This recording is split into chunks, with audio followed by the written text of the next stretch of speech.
مولاي صل وسلم دائما أبدا على حبيبك خير الخلق كل. السلام عليكم ورحمة الله وبركاته. حبايب قلبي عاملين ايه؟ يا رب دايما تكونوا بخير. معاكم ام يوسف، رجعت لكم النهارده بفيديو جديد. الفيديو النهارده عن طريقة عمل الفسيخ من البوري. ده بوري اهو زي ما انتم شايفين قدامنا. انا بجيبه بغسله وبسيبه يصفي كده على بقه كده، اهو يفضل واقف كده على صينيه يصفي اي ميه موجوده فيه، سواء بقى في بطنه هتنزل او اي ميه خارجيه. تمام، بيفضل كده تقريبا يوم كامل محطوط كده يصفي الميه اللي فيه. تمام، برضو لسه في ميه، هو ما بينشفش 100%. طيب هننشفه ازاي؟ هننشفه بالمناديل. هوريكم برضو الطريقه بتاعتي بتبقى عامله ازاي ان شاء الله. عندي هنا بقى الخلطه بتاعتي، الخلطه السريه. هنا ده ملح على شطه على كركم، شطه حاميه من عند العطار وكركم وملح. الشطه مهمه لانها بتبقى عامل حفظ للسمك ان شاء الله، بتخلي ما يبقاش فيه حشرات ولا يجرى له اي حاجه، بيبقى سمك زي الفل، فسيخ 100 100. ما تحطيش كتير طبعا عشان طعمه ما يحدقش، لو انت ما بتحبيش الطعم الحراق. لو بتحبوا طعم الشطه زودي براحتك، انما انا بحط فيه معلقتين كبار تقريبا او 3 معالق كبار حسب كميه السمك كماده حفظ مش اكتر. الكركم كمان معانا بيدي لون حلو جدا جدا، وكمان عامل حفظ، بيمنع تكون اي بكتيريا ضاره او اي حاجه تضرنا في الفسيخ. الملح برضو بيبقى على حسب كميه السمك. تمام، ملح خشن، لازم يبقى ملح خشن مش ملح ناعم. خلاص اهو بخلطهم على بعض زي ما انتم شايفين بالمنظر ده، وهبدأ بقى اعمل خطوات الفسيخ بتاعتي زي ما هتشوفوا معايا بإذن الله.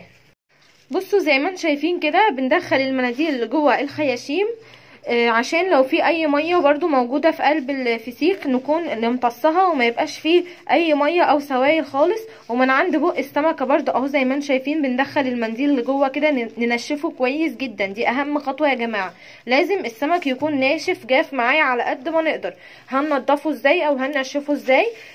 بالمنديل كده من بره ومن جوه. من بره اللي هو تربيط عليه كده على خفيف من بره زي ما انتم شايفين كده اهو، هنفضل نمسح فيها كده من بره كويس جدا جدا. ومن جوه اللي هو التنشيف الداخلي اللي بيبقى في الخياشيم من جوه كده بنحط فيها مناديل اهو، والمنديل هيجمع فيه سوائل هنشيله ونحط منديل تاني لحد ما نتاكد ان السمكه بتاعتي نشفت خالص. شايفين هي هنا خياشيمها حمراء، ده معناه ان السمكه معايا طازه وجميله. تمام، وهنا برضو في بق السمكه حركه مهمه على فكره، مش كل الناس بتعمل الحركه دي بس دي حركه مهمه على فكره. واهم حاجه عشان يبقى معايا الفسيخ كويس مفهوش بكتيريا، ويعني كويس ما يعملناش ايه زي ما بنسمع كده على كل سنه في شم النسيم والحاجات اللي بتحصل. خلاص بننضف من بقه ومن خياشيم ننشفها كويس، والسمكه من بره هنفضل نعمل فيها كده كلهم ان شاء الله لحد ما نتاكد ان هم نضفوا كويس جدا جدا. شوفوا هنا اهو بندخل ونطلع المنديل، لسه في سوائل هننشف تاني لحد ما نحاول ان المنديل يبقى طالع معانا ناشف على قدر الامكان. خلاص، لازم خطوة مهمة جدا ان احنا نعمل تدليك للسمك.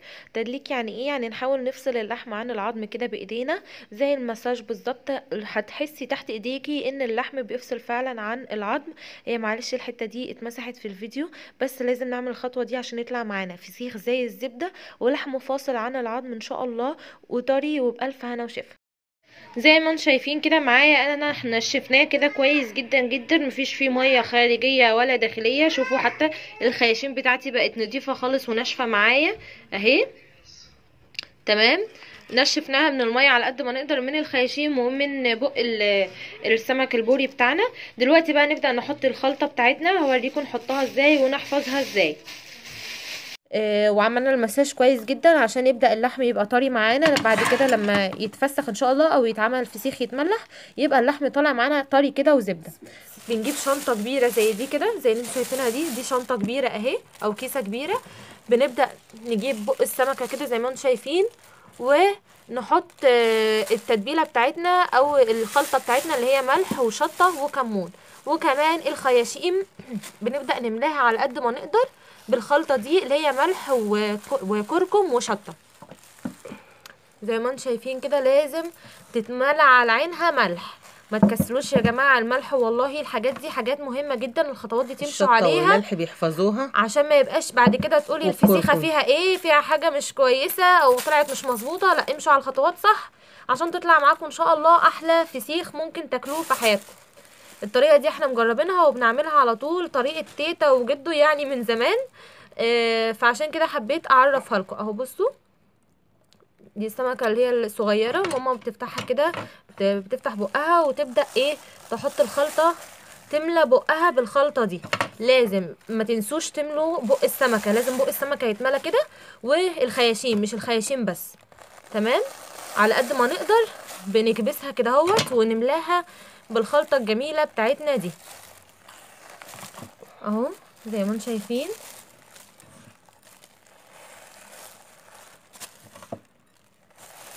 بالمنظر ده لازم الحاجه تاخد حقها كده في الشغل عشان تطلع معاكي بعد كده ايه يعني حاجه جميله وتعرفي تاكليها، يطلع زبد كده.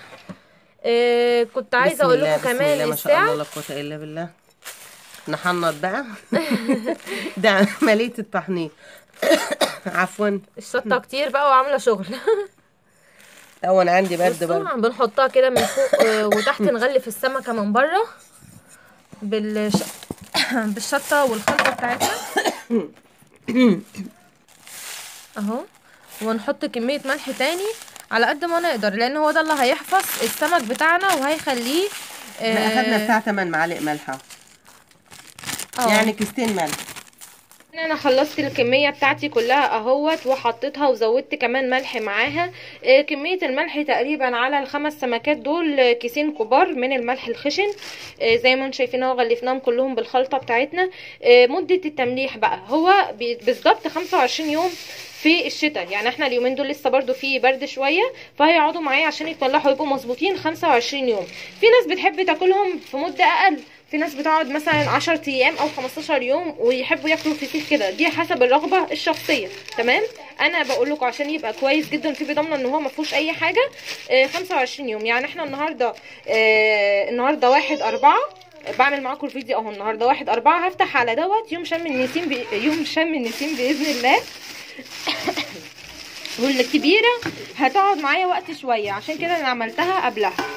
تمام، لو احنا في الصيف والجو حر ممكن يقعد 10-15 يوم بالكتير، مش اكتر من كده، حسب برضو درجه حراره الجو اللي معانا.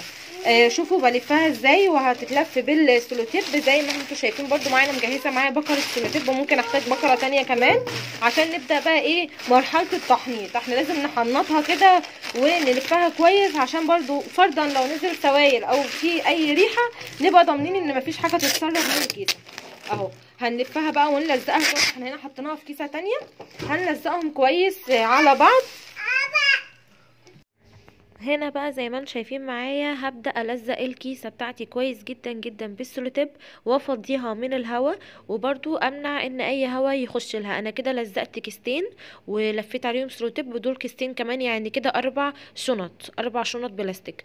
وبين كل شنطتين الاول بفضيهم كويس جدا، الفهم كويس على السمك وافضيهم كويس من الهواء، والزقهم كويس جدا جدا جدا ببكر السلوتيب زي ما انتم شايفين كده، علشان برضو اضمن انه يكون متين، مفيش يدخل له هوا ولا يبقى فرضا لو في ريحه برضو مفيش ريحه تطلع. بس انا واثقه ان شاء الله انه لو جربتوه بالطريقه دي ولا ريحه ولا اي حاجه هتطلع، ولا حتى سوائل، يعني لو نزل منه سوائل تبقى حاجات بسيطه جدا اهو. زي ما انتم شايفين هفضل بس الف كويس اضمن انه تلف كويس جدا معايا ومفيش اي مكان ممكن يدخل له هوا او اي حاجه. وهكرر العمليه دي مرتين كمان.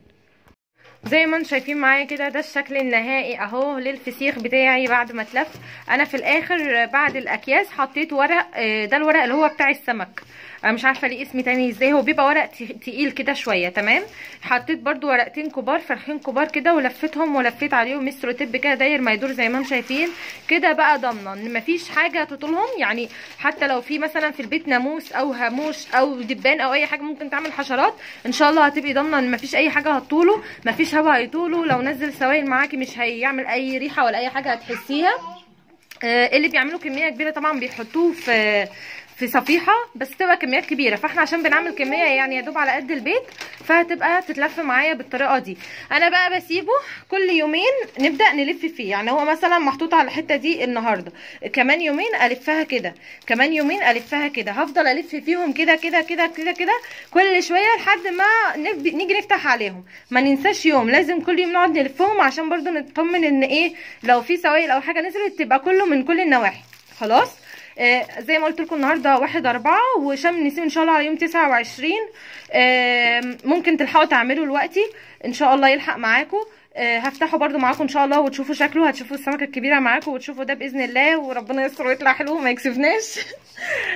استنوني ان شاء الله في فيديوهات تانية كتير، لو عجبكم الفيديو ما تنسوش اللايك والشير والسبسكرايب، وهستناكم في التعليقات. كنت معاكم أم يوسف، مع السلامه.